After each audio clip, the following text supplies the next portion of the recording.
Now let us start with the registration chapter. अभी registration में important points क्या है, रजिस्ट्रेशन किसको लेना है ये बताया जाएगा इस चैप्टर में, किसको मैंडेटरी लेना है, किसको जीएसटी नंबर लेना ही नहीं है, and what is the procedure, what are the timelines, ये सारा डिस्कशन अपन इस चैप्टर में करेंगे। Okay, so normal threshold for registration is 20 lakhs. Okay, एक सेकंड। ओके, नॉर्मल थ्रेशोल्ड कितना है, ₹20 lakhs। मतलब कोई भी सप्लायर जिसका एग्रीगेट टर्नओवर 20 lakhs के ऊपर है, okay, he will be liable for registration in the state from where he is making taxable supply। जहां से वो पर्सन टैक्सेबल सप्लाई कर रहा है उस स्टेट में उसको रजिस्ट्रेशन लेना पड़ेगा। ओके, 20 lakhs का लिमिट है। लेकिन अगर आप एक्सक्लूसिव सप्लायर ऑफ गुड्स हो तो आपके लिए 40 lakhs का लिमिट है। ओके, एंड अगर आप लोग TNMM के स्टेट्स में हो, that is Tripura, Manipur, Mizoram, Nagaland, okay, NMMT बोल सकते हो इसको आप लोग, नागालैंड, मणिपुर, मिजोरम, त्रिपुरा। सो अगर ये स्टेट्स में आप लोग हो तो आपके लिए लिमिट है सिर्फ 10 लाख रुपए की। समझ में? So aggregate turnover if it is exceeding 20 lakhs, normal cases, exclusive supplier of goods 40 lakhs, and जो स्पेशल कैटेगरी स्टेट्स है 10 lakhs। अगर इसके ऊपर है तो आपको रजिस्ट्रेशन लेना पड़ेगा कहां पर, हर उस स्टेट में जहां से आप लोग टैक्सेबल सप्लाईज करते हो। कौन सी सप्लाईज? टैक्सेबल। मतलब अगर आप एग्जेम्प्ट सप्लाईज करते हो कोई भी स्टेट से 100%, ओके, तो आपको रजिस्ट्रेशन लेने की जरूरत नहीं। फॉर एग्जाम्पल महाराष्ट्र में आप सिर्फ टैक्सेबल सप्लाईज कर रहे हो से 12 lakhs का, एंड से गुजरात में आप लोग सिर्फ और सिर्फ एग्जेम्प्ट सप्लाईज कर रहे हो से 10 lakhs का। Okay, so aggregate turnover is crossing 20 lakhs। सो आप लोग को रजिस्ट्रेशन तो लेना है, लेकिन रजिस्ट्रेशन कौन से स्टेट्स में लेंगे? जो स्टेट से हम टैक्सेबल सप्लाई कर रहे हैं तो हम लोग महाराष्ट्र में रजिस्ट्रेशन लेंगे, गुजरात में रजिस्ट्रेशन नहीं लेंगे। समझ में आया? एग्रीगेट टर्नओवर कंप्यूट करेंगे कैसे? How do we compute aggregate turnover? Answer is सारी चीजें आपको ऐड करनी है। Okay, you have to add everything. Aggregate turnover में अपने को सब कुछ ऐड करना है जो अपन ने कंपोजिशन में सीखा। Value of all taxable supplies, सब टैक्सेबल सप्लाई ऐड करो, एग्जेम्प्ट सप्लाई भी ऐड करो। ध्यान से सुनना, यहाँ पर इंटरेस्ट डिस्काउंट टर्नओवर भी ऐड किया जाएगा, ऐड किया जाएगा। ओके, इनवर्ड आरसीएम ऐड नहीं करना है, ऑब्वियसली मेरा परचेज है वो सेल नहीं है, ऐड नहीं होगा। ओके, एग्जेम सप्लाई ऐड करेंगे, टैक्सेबल सप्लाई ऐड करेंगे, एक्सपोर्ट्स ऐड करेंगे, interstate supplies to same PAN add करेंगे। ओके, जीएसटी कंपोनेंट को ऐड नहीं करेंगे, CGST, SGST, IGST, ये सब चीजें ऐड नहीं करेंगे, एंड सेस भी ऐड नहीं करेंगे। ओके, अब explanation to section 22। Explanation to section 22 ये कहता है कि दो चीजों को आपको ऐड करना है। ओके, दो चीजों को ऐड करना है। कौन सी दो चीजें? अगर एजेंट ने कुछ बेचा है on the behalf of principal, okay, अगर इंडिपेंडेंट एजेंट है, कौन है? Independent agent. Okay, then in that case agent के टर्नओवर में ऐड होगा। अगर डिपेंडेंट एजेंट है देन प्रिंसिपल के टर्नओवर में ऐड होगा। ओके, एंड अगर जॉब वर्कर ने बेचा है कुछ गुड्स, जॉब वर्कर ने सेल किया है to the recipient of principal, वापस एक बार, जॉब वर्कर ने सेल किया to the recipient of principal, it will be added in the turnover of principal. ठीक है, सो समझ में aggregate turnover, all taxable supplies excluding inward RSM but obvious, all exempt supplies including interest discount, all exports, all interested supplies to same pan, GST not to be added. Okay, two things separately to be added। अगर agent, अगर dependent agent है, उसने principal के behalf पर कुछ बेचा है, so principal के टर्नओवर में ऐड होगा। अगर जॉब वर्कर ने प्रिंसिपल के रिसिपिएंट को बेचा है तो प्रिंसिपल के टर्नओवर में ऐड होगा। समझ में? So here we complete with analysis of the definition of aggregate turnover. अब अपन बात करते हैं 40 lakhs के टर्नओवर की। ओके, 40 lakhs का टर्नओवर कब एप्लीकेबल होगा, क्या उसका एक्सेप्शन है? वो यहाँ पर कहा जाता है कि आपको सिर्फ एक्सक्लूसिव सप्लायर ऑफ गुड्स होना चाहिए। होना चाहिए exclusive supplier of goods. If you are exclusive supplier of goods then limit of 40 lakhs would be applicable if you are not falling in the exception list। Okay, एक exception list है, 4 items दिया हुआ है उसमें। Okay, तो यहाँ पर सबसे पहले ये कहा जाता है कि अगर आप लोग ऐसे पर्सन हो जिसको कंपलसरी रजिस्ट्रेशन लेना पड़ने वाला है, ओके, कंपल्सरी रजिस्ट्रेशन। जैसे इंटरस्टेट सप्लाई ऑफ गुड्स किया आपने, कंपल्सरी नंबर लेना है। Okay, so 40 lakh limit would not be applicable, तो ये एक्सेप्शन है। ओके, नेक्स्ट, जो पर्सन इंट्रा स्टेट सप्लाईज करते हैं, इंट्रा स्टेट सप्लाईज करते हैं एमएनएस टप्पू के स्टेट से। कौन से स्टेट से? MNS Tappu. Okay, MNS Tappu क्या है वो देखते हैं, यहाँ पर है। जो अपना उधर देखा था ना सुनामी वाला, वही यहाँ पर थोड़े से इसमें कुछ एडिशंस भी है। ओके, एमएनएस टप्पू ये रहा। एम क्यूब मतलब Manipur, Meghalaya, Mizoram. M cube, N, N is for Nagaland. Okay, S for Sikkim, कहाँ गया? S for Sikkim.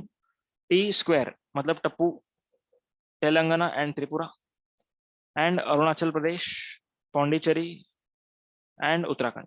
समझ में? अगर आप इन स्टेट्स में इंट्रा स्टेट सप्लाईज करते हो तो आपको 40 लाख का बेनिफिट नहीं मिलेगा। जो ये स्टेट्स का नॉर्मल लिमिट्स है 20 लाख 10 लाख, वही मिलेगा। समझ में आया? वापस से एक बार, अगर एमएनएस टप्पू में आपने सप्लाईज किया है, okay, with in the state, अगर इंटर कर रहे हो तो फिर तो जीरो, मतलब कंपलसरी नंबर लेना है, तो आपको वैसे ही नहीं मिलेगा 40 लैक्स। अगर इंट्रा करते हो विद इन दिस स्टेट्स तो भी नहीं मिलेगा। M cube Meghalaya, Manipur, Mizoram.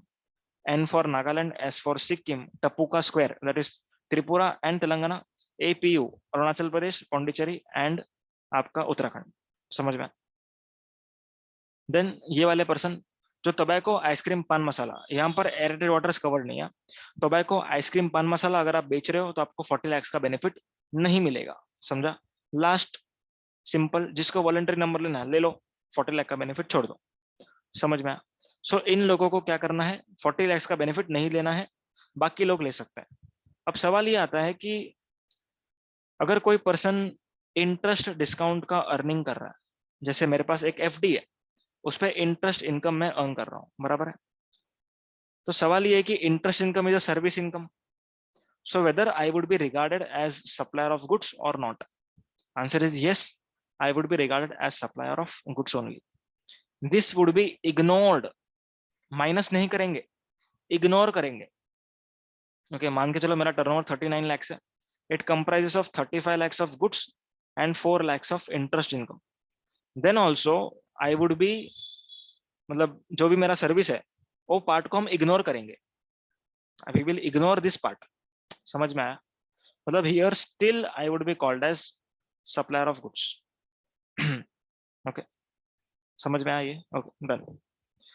सो ये होता है अपना इंटरेस्ट के डिस्काउंट, इंटरेस्ट डिस्काउंट के टर्नओवर का एक्सक्लूसिविटी।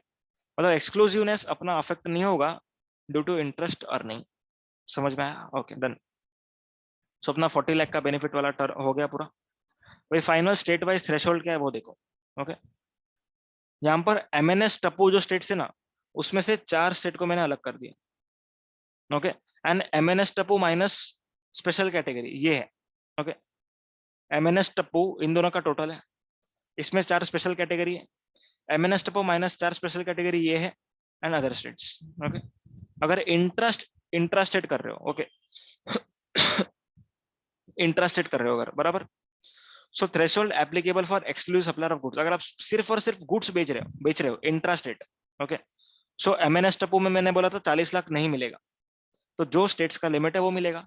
तो स्पेशल कैटेगरी में 10 10 10 10 मिलेगा, बाकी में 20 मिलेगा, एंड उसको छोड़ करके 40।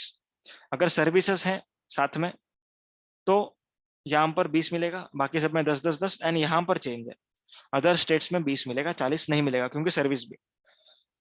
अगर इंटरस्टेट गुड्स बेच रहे हो तो if you are seller of goods interstate, then in that case no threshold is applicable. आपको 1 रुपए का भी टर्नओवर पर जीएसटी नंबर लेना पड़ेगा। समझा? एंड अगर आप गुड्स एंड सर्विस दोनों कुछ कर रहे हो तो यहाँ पर आप लोग को नॉर्मल जो स्टेट का टर्नओवर लग रहा है, ओके, वो मिलेगा। अगर गुड्स करोगे तो तुरंत लेना पड़ेगा, सिर्फ सर्विस करोगे तो ये वाला मतलब एप्लीकेबल हो सकता है आपको। समझ में? So here we complete with section number 22 subsection 1। अभी बाकी क्या पढ़ते हैं? सबसेक्शन 1 सबसेक्शन 2 हो गया, subsection 3 4। Person liable in case of transfer of business, अगर मैंने किसी को बिजनेस बेचा है, ओके, सो जो भी पर्सन को बिजनेस बिका है उस पर्सन का लायबिलिटी बन जाता है रजिस्ट्रेशन लेने का from the date of such transfer. Okay, जो पर्सन ट्रांसफर कर रहा है उसको ITC 02 भर के जितना भी अनयूटिलाइज ITC है उसको ट्रांसफर करना पड़ेगा। Transfer of business as a going concern is exempt. Next, अगर अमालगमेशन और डीमर्जर हो रहा है, ओके, तो जो दिन कंपनी का सर्टिफिकेट ऑफ रजिस्ट्रेशन आएगा उस दिन से रजिस्टर्ड हम माने जाएंगे। Okay, next, person exempt from obtaining registration. Okay, कुछ ऐसे लोग हैं जिनको रजिस्ट्रेशन लेने की जरूरत है ही नहीं। कौन लोग है वो लोग? सबसे पहले जो लोग सिर्फ और सिर्फ एग्जेम्प्ट सप्लाईज बेच रहे हैं। ओके, सिर्फ एग्जेम्प्ट सप्लाई बेच रहे हैं, ना ही आपको ITC मिलेगा, ओके, एंड ना ही आपको टैक्स पे करना है। आपको ना ही ITC मिलेगा, ना ही आपको टैक्स पे करना है। सो इन दैट केस आप लोग को रजिस्ट्रेशन लेने की कोई जरूरत है ही नहीं। समझ में? नेक्स्ट, RCM के सप्लायर्स, ओके, वो भी है नीचे, ठीक है। एग्रीकल्चरिस्ट देख लेते हैं। एग्रीकल्चरिस्ट जो फार्मर्स वगैरह हैं, ओके, जो लोग कैसे बेच रहे हैं? Produce out of cultivation of land. Okay, they are selling produce out of cultivation of land, so उनको रजिस्ट्रेशन लेने की जरूरत नहीं है। Turnover of agriculturist to that extent shall be excluded, that is not to be included in the threshold. Third one, जो recipients RCM का tax payment कर रहे हैं, ओके, जो रिसिपिएंट्स RCM में पे कर रहे हैं उनको कंपलसरी नंबर लेना है। जो सप्लायर्स RCM वाला सप्लाई दे रहे हैं, ओके, मतलब फॉर एग्जांपल मैंने सप्लाई किया, ओके, मैंने सप्लाई किया एंड टैक्स आपको RCM में पे करना, तो यहाँ पर सप्लायर को नो रजिस्ट्रेशन, रिसिपिएंट को कंपलसरी रजिस्ट्रेशन। समझ में? सप्लायर को नो रजिस्ट्रेशन, रिसिपिएंट को कंपलसरी रजिस्ट्रेशन। जॉब वर्कर, इस एंट्री को इग्नोर कर दो, not relevant as of now. Next, interstate service provider.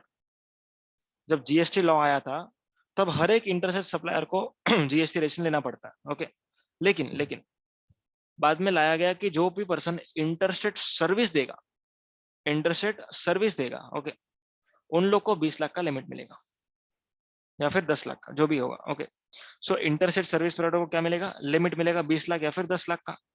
समझ रहा है? सो उसके ऊपर अगर टर्नओवर गया तो कंपलसरी रजिस्ट्रेशन, अगर उससे कम है तो फिर no registration. Next, person supplying interstate supply of handicraft goods up to ₹20 lakhs और 10 lakhs। अगर इंटरस्टेट सप्लाई ऑफ गुड्स किया तो वैसे तो कंपलसरी रजिस्ट्रेशन, लेकिन अगर आपने हैंडीक्राफ्ट गुड्स बेचा है इंटरस्टेट, ओके, तो यहाँ पर आपको लिमिट मिलेगा। समझ में? Casual taxable person, casual taxable person वैसे तो कंपलसरी रजिस्ट्रेशन, ओके, वैसे तो कंपलसरी रजिस्ट्रेशन, लेकिन अगर हैंडीक्राफ्ट गुड्स बेच रहा है तो 20 लाख 10 लाख का लिमिट मिलेगा। नेक्स्ट, अगर आपने ई-कॉमर्स ऑपरेटर से सर्विस दिया, ओके, अभी ना इसका एक चार्ट है, मैं वो बता देता हूँ पहले, नीचे दिया हुआ ये रहा, ओके, ये ECO का चार्ट है, very important chart. If tax is collectable, मतलब if e-commerce operator is going to collect tax, okay, TCS collect करते हैं ना वो लोग, सो अगर ECO TCS कलेक्ट करने वाला है तो ऐसे ECO को तो कंपलसरी रजिस्ट्रेशन, ओके, ऐसे ECO को कंपलसरी रजिस्ट्रेशन, और ऐसे ECO से अगर कोई पर्सन गुड्स बेचेगा तो इस पर्सन को भी कंपलसरी रजिस्ट्रेशन, और अगर सर्विस बेचेगा ऐसे ECO से तो 20 लाख तक no registration, okay, 20 lakh 10 lakh तक उसके ऊपर रजिस्ट्रेशन। समझ में? और 9(5) का अगर सर्विसेज है, 3 सर्विस था, passenger transportation, hotel and accommodation and utility service, इसमें ECO को कंपलसरी रजिस्ट्रेशन, क्योंकि 9(5) वाला है, ओके, ECO को कंपलसरी रजिस्ट्रेशन। और अगर TCS कलेक्ट नहीं करना, सो ECO को रजिस्ट्रेशन लेने की कोई जरूरत नहीं है, okay, ECO is not liable for registration, okay. और ऐसे ECO से जो TCS कलेक्ट नहीं करेगा, ऐसे ECO से कोई पर्सन अगर गुड्स बेच रहा है, ठीक है, तो उसको भी थ्रेशोल्ड मिलेगा, 20 लाख 10 लाख वाला, 40 लाख वाला मिलेगा। लेकिन अगर इंटरेस्ट रेट अगर बिक गया तो फिर no limit would be applicable. अगर सर्विस बेच रहा है तो 20 lakhs का 10 lakhs का लिमिट मिलेगा। समझ में आया? सो नॉर्मली ECO के पास 2 रजिस्ट्रेशन होते हैं, एक टैक्स कलेक्ट करने के लिए एंड एक आउटवर्ड सर्विस, उसका जो कमीशन इनकम है उसके लिए। सो कमीशन इनकम वाले की तो हमने बात की नहीं, ये जो टैक्स कलेक्शन का रजिस्ट्रेशन है ना, ये TCS वाले रजिस्ट्रेशन की बात की, ओके, ठीक है। ECO not liable for TCS वाला रजिस्ट्रेशन, पर अगर उसका कमीशन इनकम अच्छा खासा है, 20 लाख 10 लाख के ऊपर, तो लेना पड़ेगा उसको नॉर्मल रजिस्ट्रेशन, ओके। एंड 9.5 वाले में नॉर्मल रजिस्ट्रेशन लेना ही पड़ेगा कंपलसरी, समझना। So here we complete with e-commerce operator वाला part. Commission agent on behalf of agriculturist. अब ये एपीएमसी वालों के एग्रीकल्चरिस्ट के कमीशन एजेंट्स होते हैं, उन लोग को रजिस्ट्रेशन नहीं लेना है। Then exclusive supplier of goods, जो 40 लाख तक का टर्नओवर का बेनिफिट एंजॉय कर रहा है, उसको भी नहीं लेना है। Coming to next part, section 24, compulsory registration. ठीक है, ये ऐसे ही हो जाएगा, टिक टिक करके ही हो जाएगा ये। ओके, किन किन को कंपलसरी रजिस्ट्रेशन लेना है? सबसे पहला, जो पर्सन गुड्स बेच रहा है इंटर स्टेट, उसको कंपलसरी रजिस्ट्रेशन। जो पर्सन सर्विस दे रहा है उसको 20 लाख के ऊपर compulsory registration, up to 20 lakh no registration. CTP compulsory registration. Okay, पर हैंडीक्राफ्ट गुड्स के लिए 20 लाख 10 लाख का लिमिट था। जो पर्सन रिसिपिएंट है आरसीएम सप्लाईज का, जिसको टैक्स पे कर रहा है, उसको कंपलसरी रजिस्ट्रेशन। जो पर्सन 9.5 में टैक्स पे करता है, that is e-commerce operator, Ola, okay, MMT, Urban Clap, इन लोगों को कंपलसरी रजिस्ट्रेशन।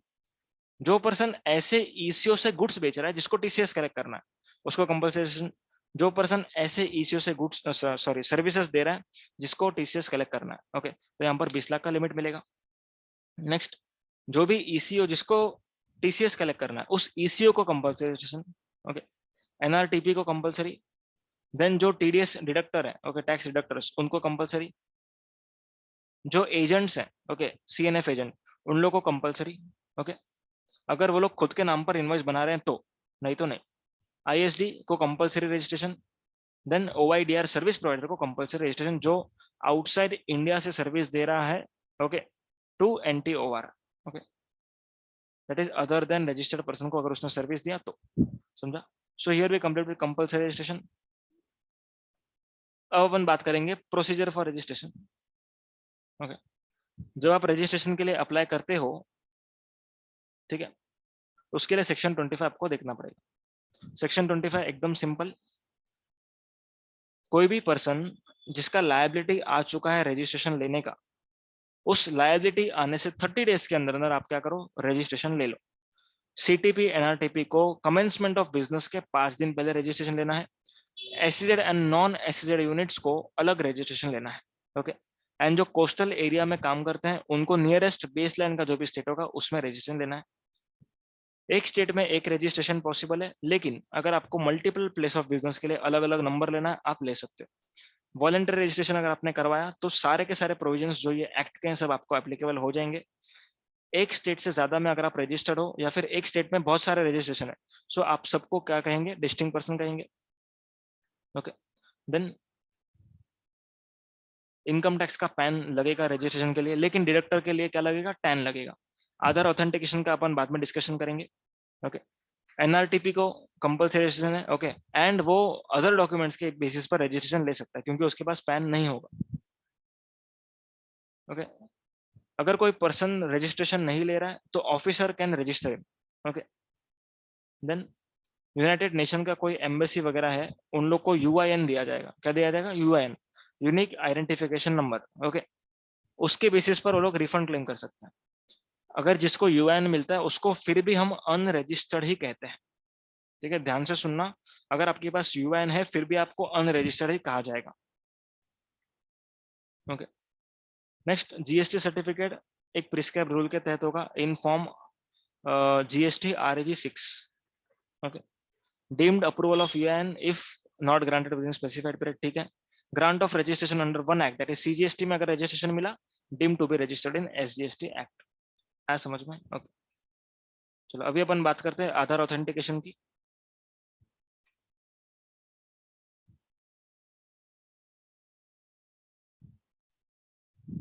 सेकंड,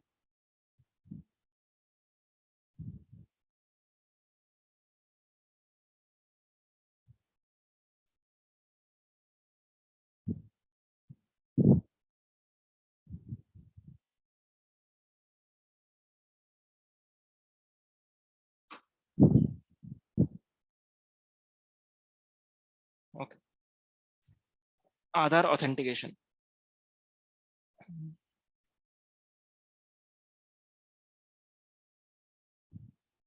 अब यहाँ पर ना मैं 2 पार्ट बना रहा हूँ। सबसे पहला पार्ट, आपने आधार ऑथेंटिकेशन को ऑप्ट किया। ओके, ऑप्ट किया एंड उसको किया भी, okay, you opted and did, and PO को फिजिकल वेरिफिकेशन नहीं करना, he don't want to physically verify, okay, don't want to physically verify, समझ में आया? आधार ऑथेंटिकेशन के लिए आपने ऑप्ट किया, आपने आधार ऑथेंटिकेशन किया भी, ओके, एंड प्रॉपर ऑफिसर को लग नहीं रहा है कि आपको यहाँ पर आकर के वेरिफिकेशन करना चाहिए। ये फर्स्ट केस है। सेकंड केस क्या है? आपने आधार ऑथेंटिकेशन ऑप्ट किया पर किया नहीं, आधार ऑथेंटिकेशन ऑप्ट ही नहीं किया, okay, not opted, okay, opt किया पर किया नहीं, किया ही नहीं, आपने ऑप्ट भी किया, ओके, एंड किया भी, पर प्रॉपर ऑफिसर को लगता है कि फिजिकली वेरिफिकेशन करने की जरूरत है। समझा? दो अलग पार्ट समझा। सबसे पहला पार्ट आधार ऑथेंटिकेशन किया, ठीक है, आपने ऑप्ट भी किया एंड किया भी, देन फिजिकल वेरिफिकेशन नहीं करने वाला ऑफिसर, ये फर्स्ट पार्ट।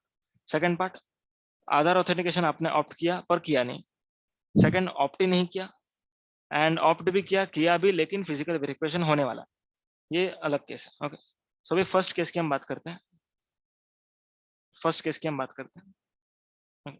इसमें आप लोग को क्या याद रखना है? 3777, क्या याद रखोगे? 3777 बाहर कर लो। 3777, within 30 days from becoming liable you have to apply for registration, okay, आपके रजिस्ट्रेशन के एप्लीकेशन के बाद, ओके, आपके रजिस्ट्रेशन के एप्लीकेशन के बाद अगले 7 दिन में, अगले 7 दिन में ऑफिसर या तो अप्रूव कर देगा आपका रजिस्ट्रेशन, ओके, या तो फिर आपको शो कॉज नोटिस देगा।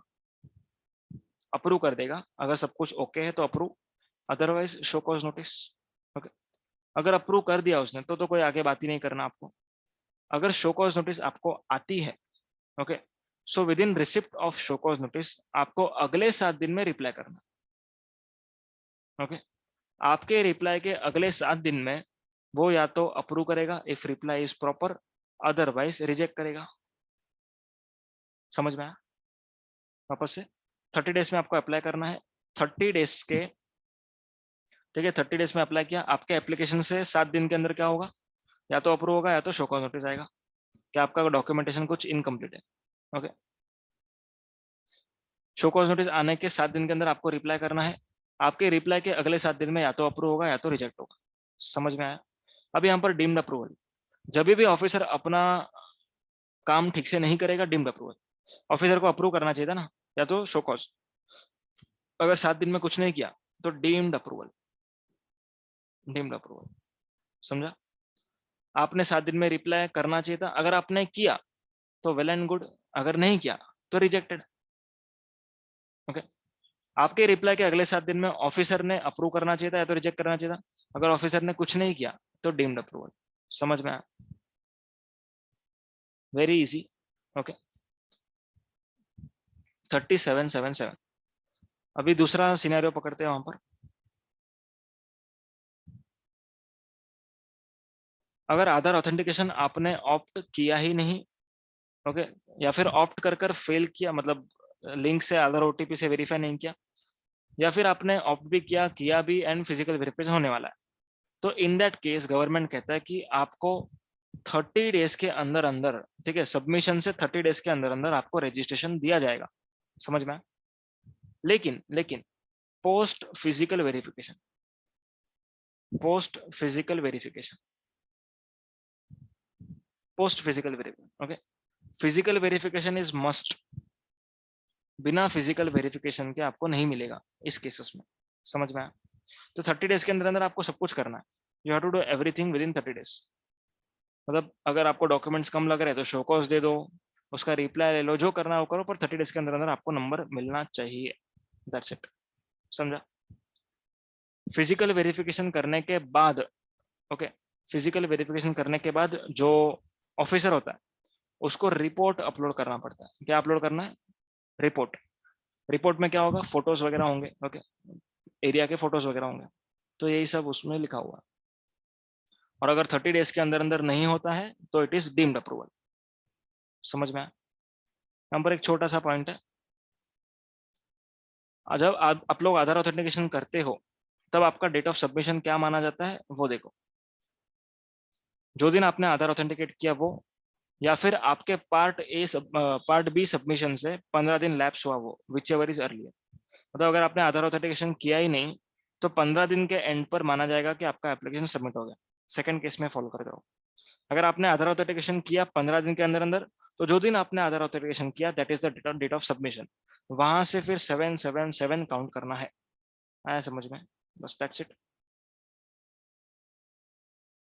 बाकी के कुछ इतने इंपॉर्टेंट रूल्स नहीं है। ये सिंपल ये कहा जाता है कि अगर 30 दिन में आप लोग रजिस्ट्रेशन ले लेते हो, so effective date of registration would be the date on which you are liable for registration. अगर 30 दिन में रजिस्ट्रेशन नहीं लेते हो तो date of grant of registration is called as the effective date of registration. GST number का format क्या है? ओके ये फॉर्मेट यहाँ पर लिखा हुआ है, आप लोग रीड कर सकते हो। Not the right time to discuss. ठीक है। Rule 10A very important. Okay bank details जो आपने फिल नहीं करी at the time of registration, आपको कितने टाइम में फिल करना है? Within 45 days from the grant of registration और due date under section 39 whichever is earlier. Okay within 45 days from the grant of registration और due date to furnish under section 39 return, that is GSTR 3B which ever is earlier. इतने time में आपको bank details को amend करना होगा आपके portal पर।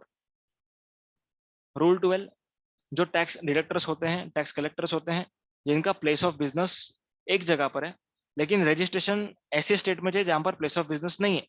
Okay तो जहां पर प्लेस ऑफ बिजनेस नहीं है वहां पर पार्ट ए में आप लोग इंफॉर्मेशन फिल करो एंड रजिस्ट्रेशन ले लो। ठीक है, जरूरी नहीं कि आपको फिजिकल प्रीमाइसेस वहां पर ओपन करने पड़ेंगे। Next coming to CTP NRTP points, एकदम सिंपल है। सीटीपी एनआरटीपी को कमेंसमेंट ऑफ बिजनेस के 5 दिन पहले रजिस्ट्रेशन लेना है। उनका जो रजिस्ट्रेशन है वो 90 डेज के लिए वैलिड रहेगा, 90 डेज का एक्सटेंशन पॉसिबल है। ओके एडवांस टैक्स उनको पे करना पड़ता है। एडवांस टैक्स मतलब जितना भी आप लोग का लायबिलिटी आएगा एस्टिमेटेड माइनस एस्टिमेटेड आईटीसी, जो भी नेट आएगा उतना आपको कैश लेजर में जमा करना होगा। ओके अगर आपने ज्यादा पे कर दिया तो आपको रिफंड मिलेगा post filing all the returns. अगर कम पे किया तो आपको पे करना पड़ेगा। एनआरटीपी को जीएसटीआर 5 फाइल करना पड़ता है। ओवाईडीआर एनआरटीपी को जीएसटीआर 5A फाइल करना होता है। सीटीपी को जीएसटीआर 1 2 3 फाइल करना होता है। Okay that's it.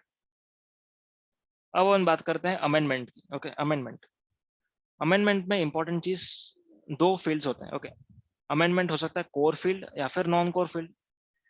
Core field मतलब सच्ची का इंपॉर्टेंट अमेंडमेंट जहां पर ऑफिसर का अप्रूवल लगेगा। नॉन कोर अमेंडमेंट मतलब कि छोटा मोटा अमेंडमेंट, मोबाइल नंबर चेंज करना है, ईमेल आईडी चेंज करना, उसको बोलते हैं नॉन कोर। तो ये तो ऐसे ही हो जाएगा। ओके ये तो ऐसे ही हो जाएगा, इसके लिए कोई अप्रूवल नहीं, सिर्फ ओटीपी आएगा हो जाएगा। पर अगर कोर फील्ड का अमेंडमेंट करना है तो आप लोग को क्या याद रखना है? 15-15-7-7। क्या याद रखेंगे? 15-15-7-7। कुछ भी चेंज हुआ उसके 15 दिन में अप्लाई फॉर अमेंडमेंट। ओके आपके एप्लीकेशन के अगले 15 दिन में या तो अप्रूव हो जाएगा या तो शो कॉज आएगा। शो कॉज आया तो आपको रिप्लाई करना पड़ेगा अगले 7 दिन के अंदर। आपके रिप्लाई के अगले 7 दिन में वो अमेंडमेंट अप्रूव करेगा या तो रिजेक्ट करेगा। समझ में?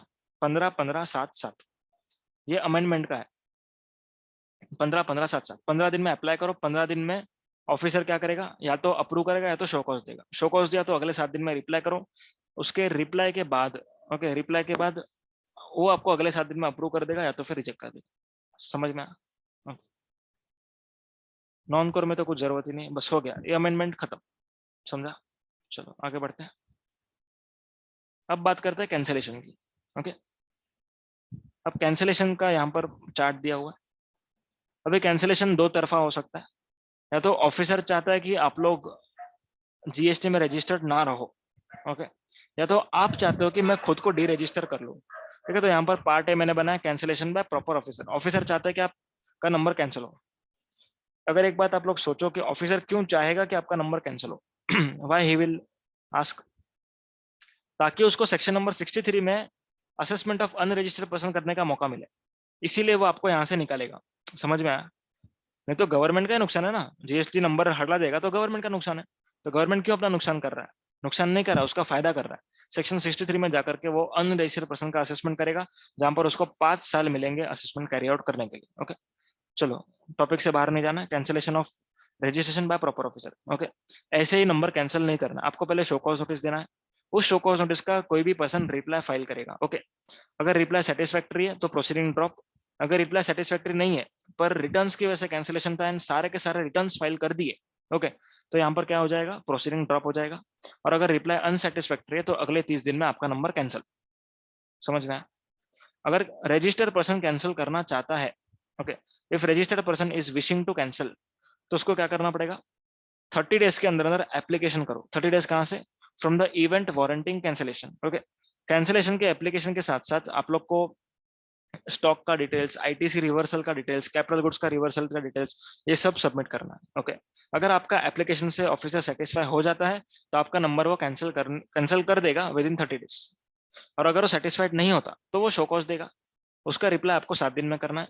अगर आपका रिप्लाई सेटिस्फैक्टरी तो अगले दिन में अगले 30 दिन में कैंसिल कर देगा। अगर रिप्लाई अनसेटिस्फैक्टरी है तो कैंसिल नहीं करेगा। समझ में आया? अब क्वेश्चन आता है कि ऑफिसर क्यों हमारा नंबर कैंसिल करना चाहेगा, कौन से ऐसे सर्कमस्टेंसेस होंगे, तो वो सर्कमस्टेंसेस यहाँ पर लिखे हुए हैं, ओके। अभी 29(1) क्या है, ये है कि रजिस्टर्ड पर्सन क्यों कैंसिल करना चाहेगा, ओके। मेरा बिजनेस बंद हो गया, मेरा बिजनेस का कॉन्स्टिट्यूशन चेंज हो गया, मैं अब रजिस्टर्ड टैक्सेबल पर्सन ना रहा, तो इसमें मैं कैंसिल करना चाहूंगा, ठीक है। सेक्शन 29(2) बोलता है कि प्रॉपर ऑफिसर कब कैंसिल करेगा। सो प्रॉपर ऑफिसर कब कैंसिल करेगा, ये सर्कमस्टेंसेस में सबसे पहला प्रिस्क्राइब कॉन्ट्रावेंशंस, ओके। प्रिस्क्राइब कॉन्ट्रावेंशन, सबसे पहला आपका जो भी रजिस्टर्ड प्लेस ऑफ बिजनेस था उधर से बिजनेस नहीं कंडक्ट किया, आपने इनवॉइस इशू किया पर गुड सप्लाई नहीं किया, ओके, या फिर गुड सप्लाई किया पर इनवॉइस इशू नहीं किया, या फिर एंटी प्रॉफिटरिंग किया, या फिर रूल 10A का वायलेशन किया, दैट इज बैंक डिटेल्स जो आपको 45 डेज में देना था वो नहीं दिया, या फिर आईटीसी आपने इन वायलेशन ऑफ सेक्शन 16 लिया, या फिर जीएसटीआर 1 एंड 3B में डिफरेंस है, ओके, या फिर आपने रूल 86B को कॉन्ट्राविन किया। इन सब केसेस में ऑफिसर आपका रजिस्ट्रेशन कैंसिल कर सकता है, ओके। और भी कौन से सर्कमस्टेंसेस है, अगर आप सेक्शन 10 वाले पर्सन हो, कंपोजिशन पर्सन, 3 पीरियड का रिटर्न फाइल नहीं किया, आप नॉर्मल पर्सन हो, 6 महीने का रिटर्न फाइल नहीं किया, ओके, एंड आपने वॉलंटरी रजिस्ट्रेशन लिया है एंड बिजनेस चालू नहीं किया अगले 6 महीने तक, या फिर आपने रजिस्ट्रेशन कोई फर्जी डॉक्यूमेंट्स या फिर फॉर्ज्ड डॉक्यूमेंट्स को अपलोड कर करके लिया था, ओके, इन सब केसेस में आपका नंबर कैंसिल किया जाएगा, ओके। इधर से इधर तक अपन ने ऑलरेडी देख लिया है इन दैट चार्ट, समझा? सो अपना कैंसिलेशन खत्म हो गया। अब सस्पेंशन, सस्पेंशन क्या, एकदम सिंपल। अगर रजिस्ट्रेशन के लिए कोई पर्सन अप्लाई करता है तो उसके एप्लीकेशन से लेकर के जब तक प्रोसीडिंग्स खत्म नहीं हो जाती तब तक के लिए सस्पेंशन पीरियड लग जाता है। सस्पेंशन पीरियड में आप लोग टैक्स इनवॉइस इशू नहीं कर सकते। अगर आप टैक्सेबल सप्लाई करते हो तो आप लोग को फाइनल रिटर्न में टैक्स का पेमेंट करना होगा, ओके। तो यहाँ पर सस्पेंशन का मतलब समझो, अगर अगर टैक्सेबल पर्सन ने अप्लाई किया, ओके, सो जो दिन से वो चाहता है उसका नंबर कैंसिल हो उस दिन से लेकर के जब तक आपका प्रोसीडिंग खत्म नहीं होता, प्रोसीडिंग खत्म नहीं होना मतलब कैंसिलेशन ऑर्डर या फिर रिजेक्शन ऑफ कैंसिलेशन ऑर्डर जब तक नहीं आता तब तक माना जाएगा कि आप लोग का प्रोसीडिंग चालू है, ठीक है। तो this period is called as suspension period. During this period you can not issue tax invoice. आप टैक्सेबल सप्लाई कर सकते हो पर टैक्स इनवॉइस इशू नहीं करना है, ओके। समझ में? आप लोग रिफंड क्लेम नहीं कर सकते, आप लोग रिटर्न्स फाइल नहीं कर सकते। समझ में आ रहा है? ओके। सो सस्पेंशन पीरियड के दरमियान कुछ भी एक्टिविटीज आपका नहीं कर सकता, activities would be stopped, okay.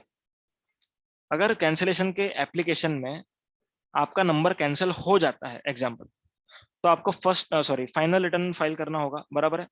So final return में आप लोग को जो भी टैक्सेबल सप्लाई आपने किया जिसका टैक्स इनवॉइस इशू नहीं किया उसका टैक्स का पेमेंट करना होगा, ओके। और मान के चलो कि मान के चलो कि आपका नंबर कैंसिल नहीं किया, ओके, तो जो सस्पेंशन पीरियड में आपने सप्लाई किया था वो आपको फर्स्ट रिटर्न आफ्टर सस्पेंशन में सब कुछ सेल दिखाना पड़ेगा, समझा? नेक्स्ट, कैंसिलेशन अगर प्रॉपर ऑफिसर करना चाहे तो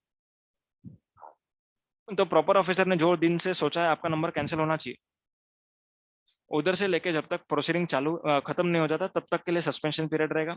सेम प्रोसीजर, सस्पेंशन पीरियड में आप लोग टैक्स इनवॉइस इशू नहीं कर सकते, रिटर्न्स फाइल नहीं कर सकते, रिफंड क्लेम नहीं कर सकते, ओके।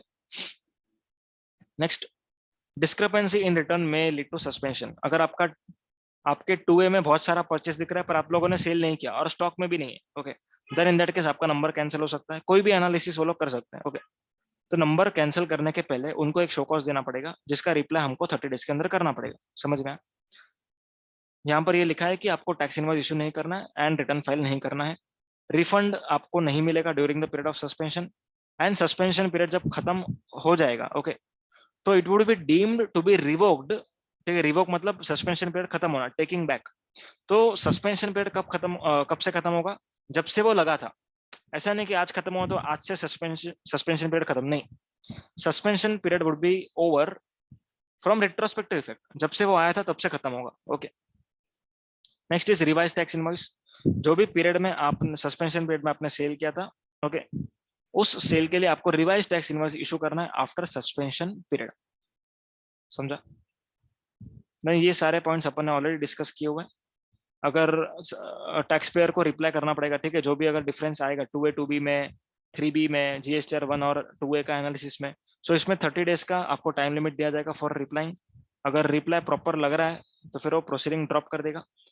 और अगर cancellation is due to non filing of returns, okay, cancellation और suspension is due to non filing of returns, then in that case क्या होगा, आप रिटर्न फाइल करो पहले, उसके बाद आप लोग आना, ओके, रिवोकेशन के लिए। अगर रिप्लाई सही लगा तो फिर प्रोसीडिंग्स ड्रॉप, अगर रिप्लाई गलत है तो फिर वो कैंसिलेशन करने के लिए चला जाएगा, ऑफिसर कैंसिल कर देगा। ठीक है, so here we complete with cancellation. Now revocation of cancellation, the last topic. Okay, revocation of cancellation. Revocation मतलब कि कैंसिलेशन ऑर्डर पास होने के बाद, ध्यान से सुनना, कैंसिलेशन ऑर्डर पास होने के बाद चालू होता है रिवोकेशन। कैंसिलेशन कौन करेगा तब रिवोकेशन होगा? Proper officer. क्योंकि जब मैं खुद चाहूंगा कि मेरा नंबर कैंसिल हो एंड कैंसिल हो गया, तो मैं क्यों ऑफिसर के पास जाऊंगा एंड बोलूंगा कि सर मेरे को कैंसिल नहीं करना? तो बट ऑब्वियस चीज है कि ऑफिसर ने कैंसिल किया, okay, officer has cancelled, cancellation order pass हो गया। अब मैं चाहता हूं कि मेरा रजिस्ट्रेशन वापस से एक्टिव हो जाए, तो यहाँ पर मुझे क्या करना पड़ेगा? रिवोकेशन के लिए अप्लाई करना पड़ेगा। ओके, सो कितने टाइम में अप्लाई करना है? Within 30 days from service of cancellation order. Cancellation order के 30 डेज के अंदर अंदर मुझे अप्लाई करना होगा। This 30 days can be extended by further 30 days by additional commissioner और जॉइंट कमिश्नर, एंड उससे भी ज्यादा 30 डेज कौन एक्सटेंड कर सकता है? कमिश्नर। ओके, नॉर्मली 30 अवेलेबल था, plus 30 by JCAC plus 30 by commissioner, so total 90 days का टाइम लिमिट मिल सकता है आपको। ओके, सो अगर रिवोकेशन का जो भी आपका एप्लीकेशन है, ये कैंसिलेशन ऑर्डर वापस ले लो, उसका जो एप्लीकेशन है, it is for return failure. Okay, मतलब रिटर्न आपने फाइल नहीं किया, इसके लिए आपका नंबर कैंसिल हुआ था, तो रिवोकेशन एप्लीकेशन के पहले आप सारे के सारे रिटर्न्स फाइल करो, उसके बाद ही आना। समझ में? ओके, अब यहाँ पर क्या लिखा जा रहा है कि अगर आपका रजिस्ट्रेशन कैंसिल हुआ था कैंसिलेशन ऑर्डर से, ओके, सो अगर रिवोकेशन एक्सेप्ट हो जाता है, ओके, रिवोकेशन अगर आपका एक्सेप्ट हो गया, देन इन दैट केस आप लोग को रिटर्न्स फाइल करना पड़ेगा। ओके, कब से कब तक का?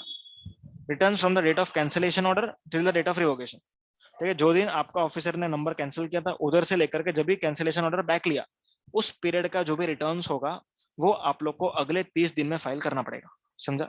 एंड अगर रिट्रोस्पेक्टिव डेट से कैंसिलेशन होती है, मतलब मान के चलो 23 अप्रैल है, ऑफिसर ने बोला 1 अप्रैल से कैंसिल, सो 1 अप्रैल से लेकर के जब तक रिवोक हो रहा है आपका कैंसिलेशन ऑर्डर, उस पीरियड का जो भी रिटर्न्स होगा that has to be filed within 30 days from date of order of revocation. समझा? okay.